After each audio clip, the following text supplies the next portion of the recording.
우리가 지금 마가복음을 계속 강의하고 있습니다. 마가복음 10장에서 예수님은 어린아이처럼 하나님의 나라를 받들지 않는 자들은 결단코 하나님의 나라에 들어갈 수 없다, 그렇게 말씀하셨습니다. 저는 이 어린아이의 믿음이 단순한 순수함이나 깨끗함, 또 무결함이 아니라고 말씀을 드렸죠. 어린아이의 믿음이란 연약하고 부족하고 무능력하여서 하나님의 은혜 없이는 살 수 없음을 알고 오직 하나님만을 바라보고 갈망하는 것, 이것이 바로 어린아이의 믿음이라 얘기했습니다. 이 어린아이의 믿음을 대변하는 두 이야기가 10장에 바로 부자 청년의 이야기와, 그리고 오늘 우리가 여러분들 나눌 바로 맹인 바디메오의 이야기입니다.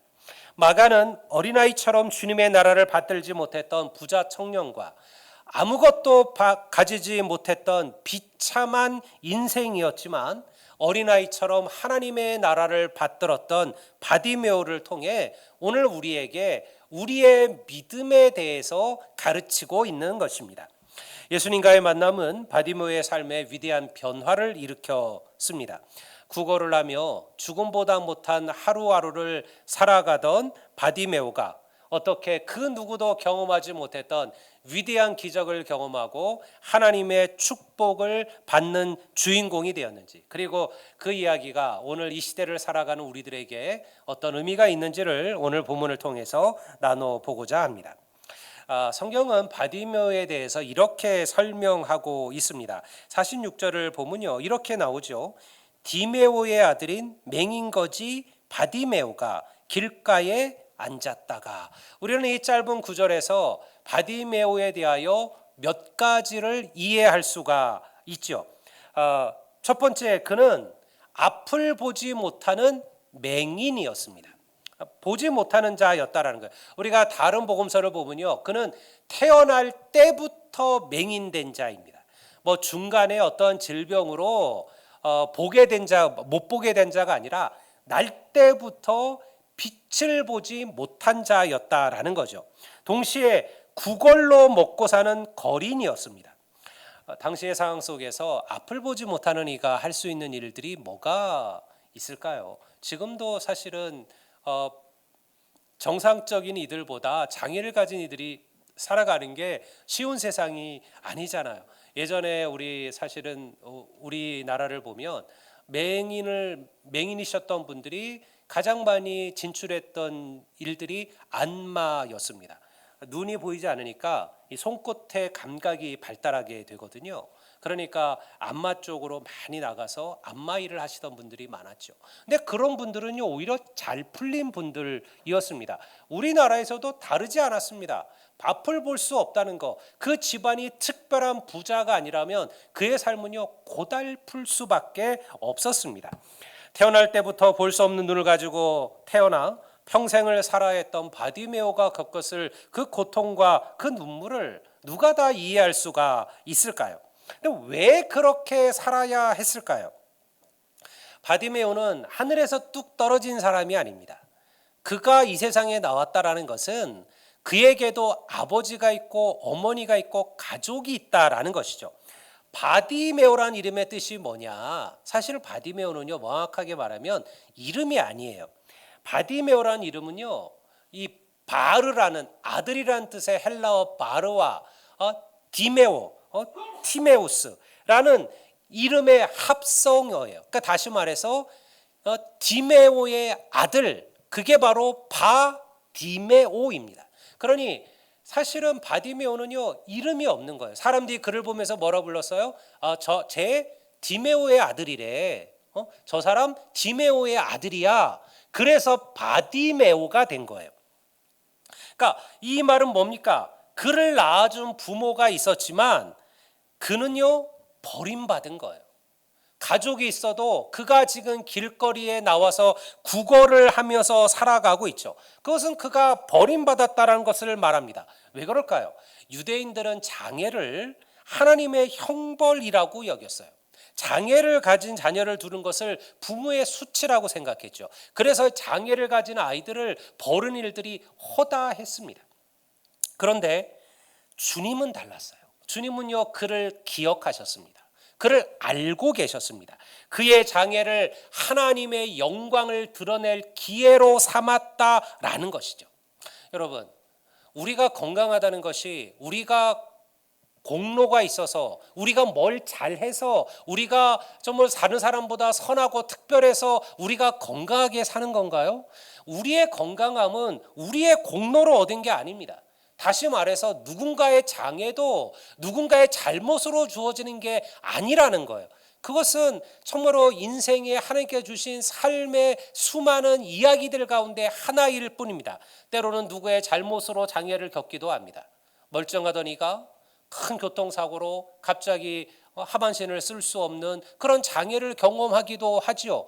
멀쩡했던 눈인데요, 잘못해서 병원에 가서 치료를 받다가 오히려 그 눈의 시신경을 잃어버리는 그런 일들도 발생하기도 합니다. 그러니 장애는요, 옳고 그름의 문제도 아닙니다. 하나님께서 만약 내 가정에게, 내 가족들에게 혹은 내게 장애를 주셨다면요, 내가 그런 이들이 내 주위에 있다면 그것은 다른 이유가 없습니다. 하나님은 건강한 이들을 통하여 장애들을 돕고 그들과 함께 살아가고, 여러분, 그들에게 하나님의 사랑을 보이는 도구로 삼으심을 믿으시기를 주의 이름으로 축원합니다. 이건요, 동정이 아니에요. 함께 살아가는 거예요. 장애를 가졌거나 장애를 가지지 않았거나 우리 모두가 같은 한 사람의 한 인격이라는 것을 절대 잊어서는 안 된다라는 것이죠. 그런데도요, 바디메오는 사람들의 비난을 받습니다. 자기의 죄나 자기의 잘못 때문에 장애를 얻은 게 아닌데도요, 사람들은 그에게 싸늘한 눈초리를 보냈습니다. 연민과 자비의 마음으로 그를 바라보기보다는요, 도대체 저가 무슨 큰 죄를 지었길래, 혹은 저의 부모가 무슨 죄를 지었길래 저가 저러한 장애를 가졌을까라고 생각했다라는 거예요.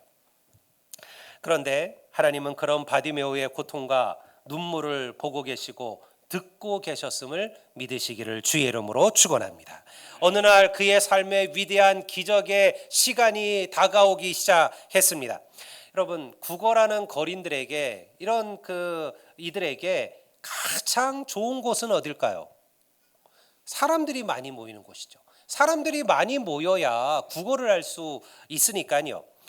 어느 날 여리고라는 도시가 들썩거리기 시작했습니다. 수많은 사람들이 끝없이 그 도시로 모여들었어요. 바쁘게 어딘가라 사람들이 막 달려가기 시작했어요. 바디메오는 앞을 볼 수는 없었지만요, 그 분위기를 충분히 짐작할 수가 있었습니다. 무슨 일이 일어나고 있는데 무슨 일인지를 알지를 못했어요.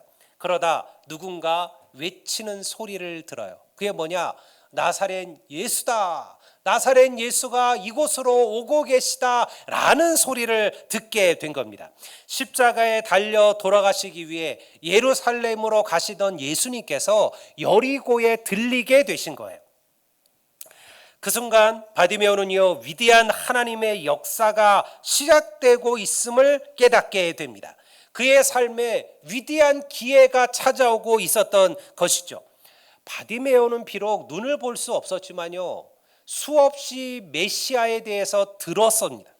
여러분, 그의 조상들이 끊임없이 그 구원자 메시아를 가르쳤습니다. 예수님은 로마의 압제를 받는 조국 유대를 해방시키고 세상을 구원할 메시아라고 알고 있었어요. 오늘 그에게는 이 메시아가 필요했던 거죠. 그가 정말 메시아라면, 예수가 정말 메시아라면 그분께서 나의 이 눈 하나 고치지 못하겠느냐, 이것이 바디메오의 믿음이었어요. 그러니 바디메오가 혹시라도 그분이라면 나를 고쳐줄 수 있지 않을까 정도가 아니에요. 예수가 메시아라면 그분은 반드시 나의 이 눈먼 눈을 밝게 보게 하실 것이다라는 확신이 그에게 있었다라는 것이죠.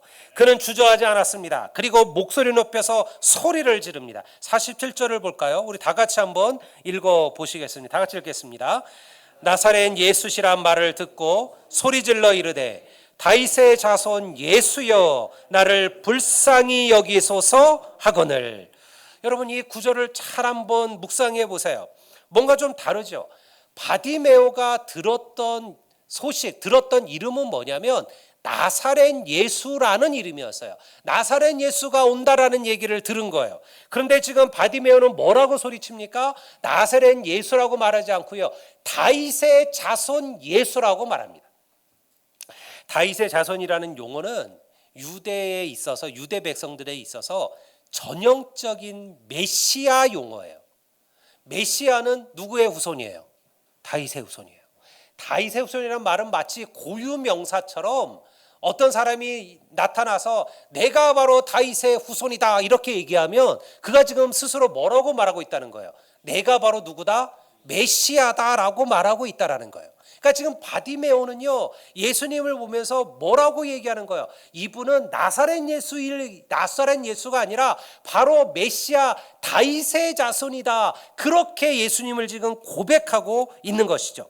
왜 바디메오는 그렇게 예수님의 이름을 불렀을까요? 지금 바디메오에게 필요한 것은요, 한 끼를 먹을 얼마의 그 돈이, 몇 푼의 돈이 아니에요.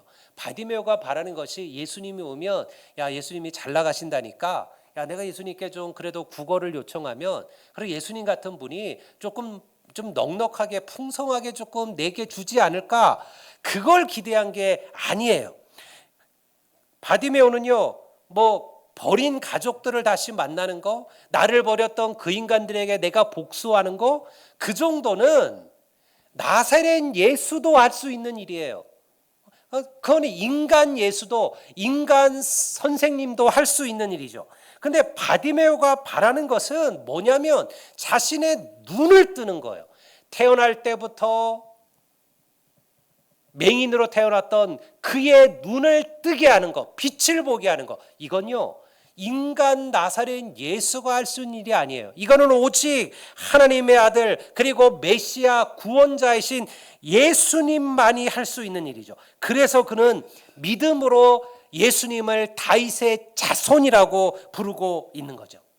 저는요, 이 설교를 준비하면서 이 말씀을 묵상하고 또 묵상했습니다. 그리고 제 자신에게, 그리고 성도들에게 이렇게 질문하려고 합니다.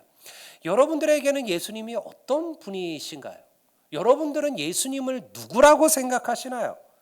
어떤 이들은 예수님을 그저 우리를 도덕적으로 또 교양 있게 지성적으로 변화시켜주는 선생님이라고 생각합니다. 지성인쯤 되면 성경 한번 읽어야 되지 않아? 지성인쯤 되면 그래도 종교 하나 가져야 되지 않아? 그렇게 그저 나를 위한 하나의 도구라고 생각을 하죠. 어떤 이들은 예수님을요, 그저 내 삶에 도움이 되는 액세서리 정도로 여기고 살아가기도 합니다. 예수님을 단지 세상의 복을 얻기 위한 수단으로 여기기도 합니다. 어떤 이들은요, 믿음을 그저 사람들과의 인간관계와 인목을 위한 방편이라고 생각하기도 합니다. 그들은 교회를 다니는 이유가 하나님을 만나고 주님을 만나서 내 삶을 바꾸는 게 목적이 아니에요. 교회를 가서 어떤 사람들을 만나고 어떤 이들과 교제하고 어떤 일과 어울려 함께하는 것, 그것이 믿음의 이야기라고 생각을 하죠. 여러분, 진짜 믿음은 뭘까요? 예수님은 우리에게 어떤 분이셔야 할까요? 무엇이 진짜 복일까요? 부자 청년의 지위와 그가 가진 재물이 축복일까요? 아니면 이 바디머의 눈먼 거지의 비참한 상황이 축복일까요? 우리는 이 말의, 이 이야기의 결말을 알고 있기 때문에 이렇게 물어보면 여러분 누구나 다 바디메오의 그 비참한 상황이 오히려 축복입니다 라고 얘기할 겁니다. 근데 정말 우리가 그렇게 생각할까요? 오히려 우리는 여전히 여러분들 부자의 높은 지위와 풍성한 물질을 기대하며 하나님을 믿는 것은 아니신가요? 여러분, 오늘 성도들의 삶이, 오늘 교회가, 우리의 삶이 엉망이 되는 이유는요, 우리가 예수님을 제대로 고백하지 않는다라는 거예요. 여러분, 예수님은요, 우리의 구원자이시며 여러분, 우리의 삶의 구주이심을 믿으시기를 주의 이름으로 축원합니다. 여러분, 주님이 그런 분이 아니시라면 여러분, 교회 다닐 이유가 뭐가 있을까요? 교회가 아니어도 우리의 부족함을 채울 수 있는 곳은 얼마든지 있습니다. 교회가 아니어도요, 여러분들 더 재밌게, 더 즐겁게 그렇게 사람들을 만나고 놀 수 있고 내 인생을 누릴 수 있는 곳은요 많지요. 그러니 그런 이들은요 결코 넘어집니다. 제가 수십 년 믿음의 길을 걸어오면서요 제가 느끼는 것은 그런 거예요. 왜 사람들이 그렇게 쉽게 믿음을 잃어버리고 교회를 떠나고 하나님을 떠나게 될까? 여러분, 그들이 하나님을 믿는 진정한 이유가 무엇인지를 제대로 모른다라는 거예요. 여전히 교회를 다니지만 그 예수님만이 내 삶의 구주요, 그 예수님만이 나의 삶의 전부라는 고백이 없이 이 믿음의 길을 걸어가는 거예요. 그러니요, 사람이 우리를 힘들게 하면 믿음을 떠납니다. 여러분, 내 기도가 응답되지 않는 것 같으면 하나님을 떠납니다. 여러분, 하나님께 축복과 하나님께 영광을 구했는데 내게 오는 게 고난과 시련이라면 하나님을 떠나게 되는 것이죠. 여러분, 그들이 하나님을 여전히 사실은 내 삶의 축복의 통로, 도구라고 여기기 때문에 그렇습니다. 성도 여러분, 정말 주님이 누구신지를 안다면 우리는 주를 위하여 인생을 거는 자가 될 줄로 믿습니다. 이것이 우리가 바라는 믿음이어야만 합니다. 바디메오는 간절했어요. 그래서 그는 소리를 지르며 예수의 이름을 부릅니다. 생각해 보세요. 바디메오는 눈이 보이지 않습니다. 그가 눈이 보인다면 그냥 따라가면 되겠죠. 근데 바디메오에게는 주님이 자기 앞을 지나가 버리고 나면 다시는 기회가 오지 않는 거예요. 눈이 보이는 사람들처럼 주님을 따라갈 방법이 없었으니까요. 그러니요, 그가 할 수 있는 건 뭐예요? 주의를 시끄럽게 하는 거예요. 주님의 시선을 내게로 돌려야 되는 거예요. 그가 할 수 있는 유일한 방법은 소리를 지르는 거였습니다. 그가 소리를 지르며 예수의 이름을 불렀습니다. 얼마나 소리를 질렀던지 주위 사람들이 바디메오에게 짜증을 낼 정도였죠. 48절에 보면요, 이렇게 성경이 기록합니다. 많은 사람이 꾸짖어 잠잠하라 하되 그가 더 크게 소리질러 이르되. 여러분, 무엇이 주님의 마음을 움직였을까요? 여러분, 이 바디메오의 간절함이 주님의 마음을 움직였음을 믿으시기를 바랍니다. 그래서 믿음은요 항상 간절함이에요. 제가 제 자신을 봐도 마찬가지예요. 제가 저를 봐도 제가 스스로 나를 돌아보는 것은 뭐냐면 내가 그 간절함을 잃어버리고 있다라는 거예요.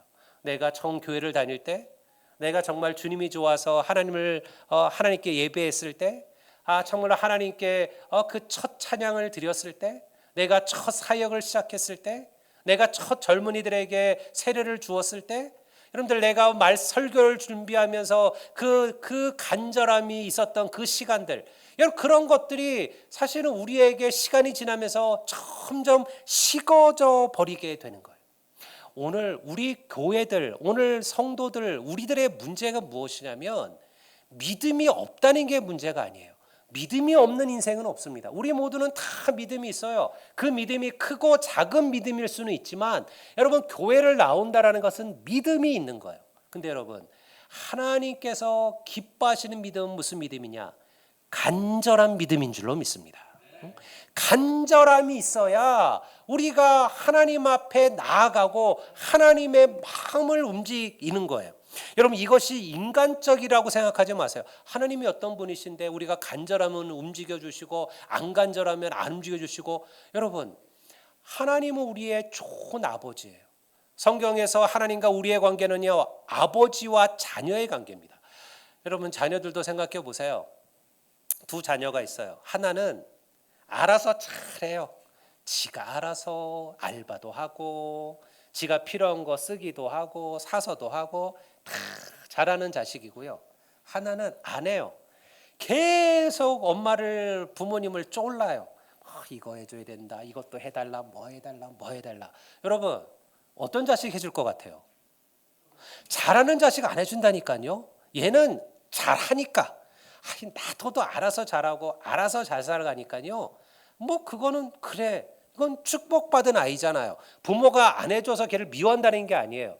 얘는 스스로 자기의 인생길을 찾아가니까, 더 나은 길을 걸어가고 있으니까, 부모가 좀 덜 도와줘도 얼마든지 저 잘 살아가고 있으니까. 근데요, 여러분, 간절한 자식은 막을 방법이 없어요. 여러분 그 자식에게 마음이 더 갈 수밖에 없죠. 여러분들 그 자식을 더 신경 쓸 수밖에 없어요.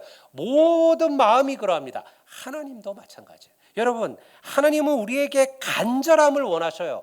우리가 하나님을 위하여 뭘 해야 된다는 게 아니에요. 그저 우리가 얼마나 간절한지를 보신다라는 것이죠. 여러분 오늘 우리에게 이러한 간절함이 있을까요? 여러분 신앙의 간절함이 있습니까? 은혜 받고자 하는 간절함이 있으시나요? 주일 예배 올 때마다 내가 오늘 이 예배를 통하여 주의 말씀을 통하여 내가 찬양을 하며 내가 기도하며 내가 하나님의 은혜를 받아야지, 이러한 간절함을 가지고 여러분 예배의 문을 들어오고 계시는가요? 여러분 주일날 습관적으로 교회에 오시지 마세요. 여러분 주일 아침마다 스스로에게 여러분들 다짐하시고 고백하셔야 돼요. 야, 오늘 내가 하나님 앞에 가는구나. 내가 주의 예배의 자리로 나아가는구나. 내 영혼아, 내 마음을 열자. 내 영혼아, 하나님을 찬송하자. 내 영혼아, 하나님을 바라보자. 하나님 오늘 이 예배를 통해서 내게 은혜 달라고 그러한 마음으로 주님 앞에 서셔야 한다라는 것이죠. 예배의 간절함, 말씀과 기도의 간절함이 여러분 가운데 있으신가요? 여러분 우리가 세상의 즐거움과 세상의 여러분들 만족을 위하여 쓰는 시간과 쓰는 노력과 그런 것들에 비하여 내가 주님 앞에 서기 위하여 주님 앞에 무릎 꿇기 위하여 주의 말씀을 배우기 위하여 내가 주님께 드리는데 그 간절함이 있으시냐는 거예요. 제가 제자 양육반 얘기를 드렸는데요. 저는 이것도 간절함이라고 생각해요. 여러분 간절함이 없으면 안 하죠. 아유 주일날 피곤해 죽겠는데 오후 성경 공부하고 또 이제 양육반을 또 해야 돼? 이러면 안 하는 거예요. 왜? 간절함이 없는 거죠. 근데 간절함이 있는 성도들이 있어요. 우리가 일기를 시작할 때도 간절함이 있는 분들이 있어요. 하나님의 말씀을 더 배우기를 원해요. 성도들과의 끈끈한 영적인 관계와 교제 속에 세워지기를 원해요. 새롭게 하나님의 은혜를 내가 모르는 저 사람이 만난 그 하나님을 알기를 원해요. 여러분 우리가 얼마나 교만이에요? 내가 아는 하나님이 하나님의 전부인가요? 이건 교만이죠. 제자 양육은요 서로를 통해서 우리의 빈자리를 채워가는 거예요. 하나님의 그 높이와 깊이와 넓이와 여러분 이게 광범위하거든요. 우리는 그중에 아주 극히 한 부분만을 알아요. 똑같은 성경 읽으면서도 나는 이렇게 해석했는데 어떤 분은 그 성경 읽으면서 다르게 해석해요. 그러면요 그가 틀렸다가 아니에요. 내가 하나님에 대한 나의 이해에 비어있는 한 부분을 그를 통하여 채우는 거죠. 여러분 이분이 만났던 하나님, 이 하나님들을 다 우리가 합쳐보면 우리가 하나님을 더 폭넓게 이해하게 되는 거예요. 하나님을 더 깊이 알아가는 거죠. 여러분 이것이 말씀을 배우는 과정이고 이것이 목적이에요. 여러분 간절함을 시작하셔야 돼요. 간절함이 있으셔야 돼요. 간절함이 있으면요 무릎 꿇습니다. 꼭 교회 이 자리가 아니어도 됩니다. 여러분 제가 언제 반드시 우리 교회에 와서야만 기도한다고 말한 적이 있으셨나요? 여러분 어디서든 간절함이 있으면요 어디서든 기도합니다. 간절함이 있는 이들은요 자기 집안에서도 골방을 만듭니다. 자기 회사에서도 직장에서도 그의 기도에 골방이 세워집니다. 제가 아는 한 분은요 식사 끝나고 나면 차로 갑니다. 점심시간이 한 1시간에서 1시간 반 정도 시간이 되잖아요. 근데 보통 남자들 밥 먹으면 오래 안 먹잖아요. 길어야 20분이에요 남자들. 한 10분 만에 끝나는 남자들도 많습니다. 딱 끝내고요 그는 그 다음에 차로 가요. 자기 차로 가서 거기서 하나님과의 골방의 시간을 갖습니다. 그 남은 한 40분을요 의미 없이 보내지 않습니다. 거기서 기도합니다. 거기서 말씀을 읽습니다. 거기서 말씀을 묵상합니다. 여러분 그리고 여러분들 자신을 돌아봅니다. 그리고 그 오후 시간을 그 은혜를 가지고 그 오후를 또 살아가는 거예요. 간절함이잖아요. 이런 사람들이 달라지지 않겠습니까? 이런 이들이 변화되지 않을까요? 이런 이들이 하나님의 영광과 기쁨이 되지 않을까요? 여러분들 그 차 안에서 하나님 사랑하게 해주소서, 하나님 용서하게 해주소서, 나를 낮추게 해주소서. 여러분 최소한 그렇게 기도했다면 그 오후에 나를 건드리는 인간들, 나를 힘들게 하는 사람들에게 그래도 한 번 더 내가 은혜로 다가가고 한 번 더 용서로 품고 한 번 더 사랑으로 긍휼로 배려하지 않을까요? 여러분 그것이 변화 아니겠습니까? 그것이 하나님의 역사 아닐까요?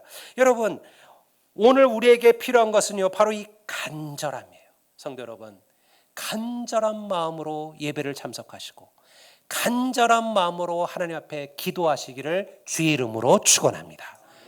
많은 기도가 아니에요. 제가 항상 얘기하잖아요. 주님은요 이방인들의 기도를 책망하셨어요. 그들의 기도는 중언부언하는 기도다. 저희들은 말을 많이 하여야 신이 들으실 것이라 생각한다. 그러나 그렇지 않다. 그러면서 가르쳐주신 기도가 뭐예요? 그게 주기도문이에요. 너희는 이같이 기도하라. 하늘에 계신 우리 아버지요, 이름이 거룩히 여김을 받으십니다. 얼마나 간단하고 얼마나 짧습니까? 하나님이 영광을 돌렸습니다. 우리의 죄악을 고백했습니다. 하나님 나의 필요를 도와달라고 했습니다. 하나님의 영광이 넘치기를 원합니다. 이것이 기도예요. 그 기도만으로도 족하다라는 거예요. 거기에 뭘 담으라는 거예요?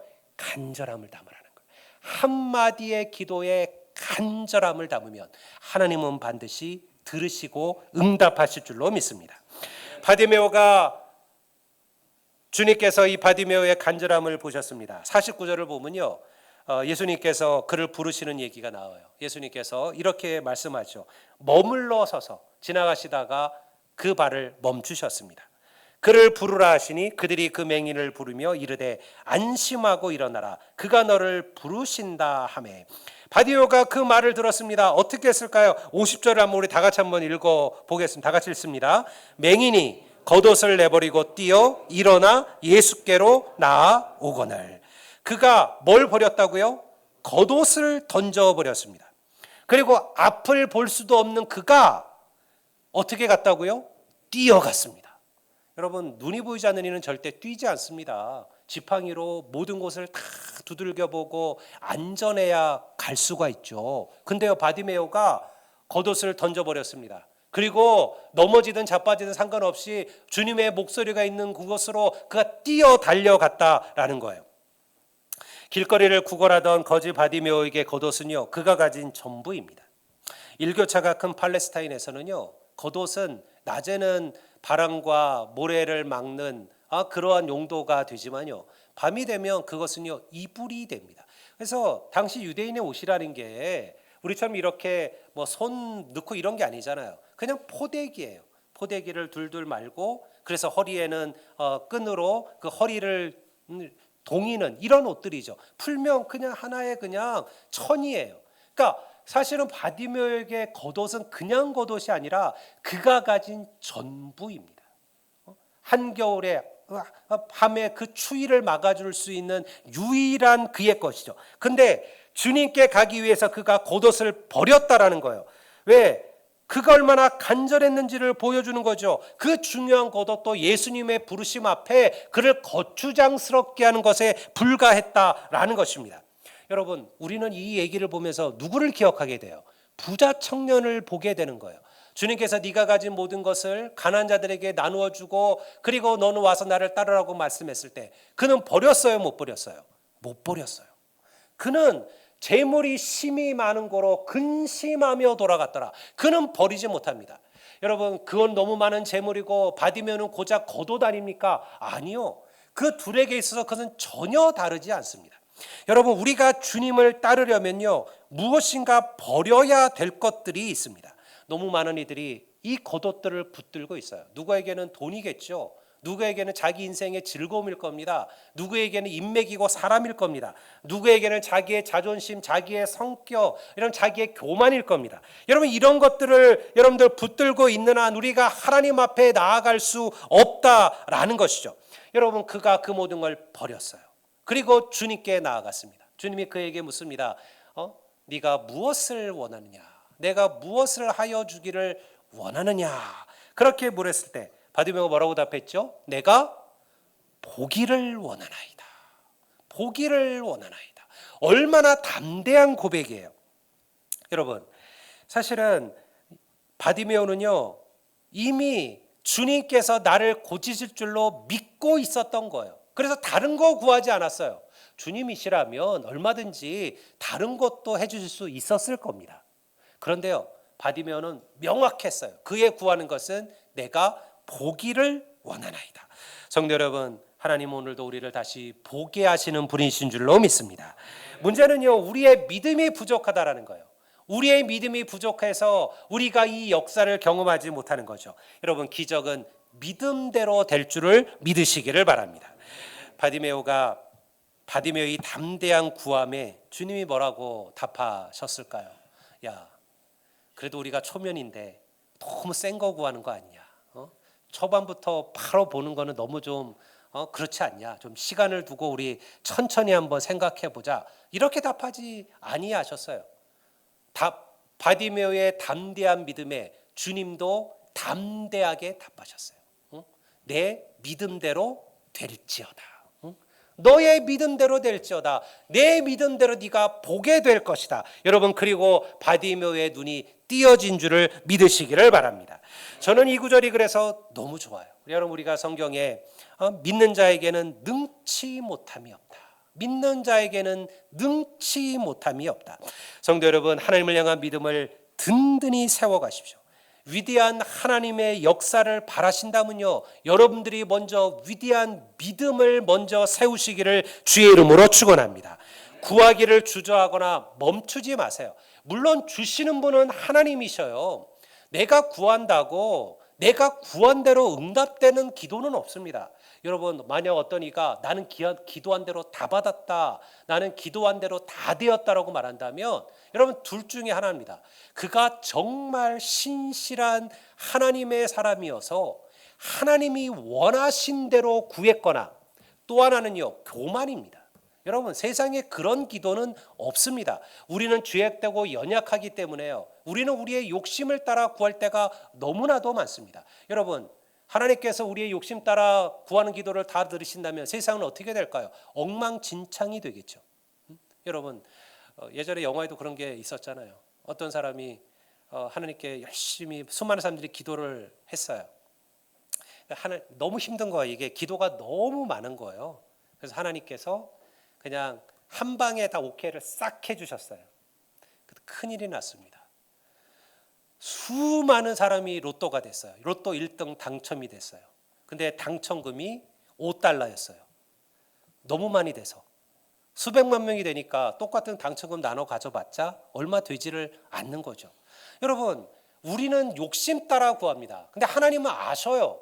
그 욕심이 나를 망하게 하고 상하게 한다면 하나님은 그 기도에 응답하지 않습니다. 하나님은 노라고 하실 겁니다. 혹은 다르게 응답하실 겁니다. 여러분, 그것이 기도 응답이 되지 않았다는 게 아니에요. 하나님은 그렇게 다시 우리에게 응답하시는 분이신 줄로 믿습니다. 중요한 것은요, 믿고 구하라는 거예요. 담대하게 구하면 하나님은 응답하셔요. 평생을 어둠 속에 살았던 바디메오가 진정한 빛을 보게 되었습니다. 육신의 눈만 뜬 것이 아니라 영적인 눈도 떠졌어요. 왜? 그 구절의 끝이 뭐예요? 그가 보게 되어 예수를 따르니라 라고 얘기하잖아요. 그 예수를 따랐다는 말은 그가 눈이 보게 되었으니까 예수님을 이제 앞으로 쫄래쫄래 따라다녔다는 얘기가 아니에요. 그가 이제 예수의 사람으로 예수를 주로 고백하는 믿음의 길을 걸어갔다라는 얘기예요. 그의 육신의 눈이 떠니까 그의 영의 눈도 떠졌습니다. 성도 여러분, 우리 역시 바디메오와 같은 영적인 삶을 살아갑니다. 눈을 뜨고 있지만 실제로는 아무것도 보지 못할 때가 많아요. 뜻하지 않은 삶의 무게로 버거워하고 힘들어하죠. 사람들은 조롱과 비웃음으로 우리를 대할 때도 있을 겁니다. 하루하루 사는 게 힘들어 믿음의 성장은 바라보지도 못하기도 합니다. 여러분, 그럴수록 오늘 우리에게 필요한 것은 믿음의 간절한 믿음인 줄로 믿습니다. 하나님께 믿음으로 나아가십시오. 그리고 믿음으로 구하십시오. 그리고 구하셨다면 응답될 것으로 믿으시기를 바랍니다. 반드시 하나님께서 우리의 기도에 역사하실 줄로 믿습니다. 오늘 이 말씀이 우리 모두에게 믿어지고 고백되시기를 주의 이름으로 축복합니다. 이제 다 같이 자리에서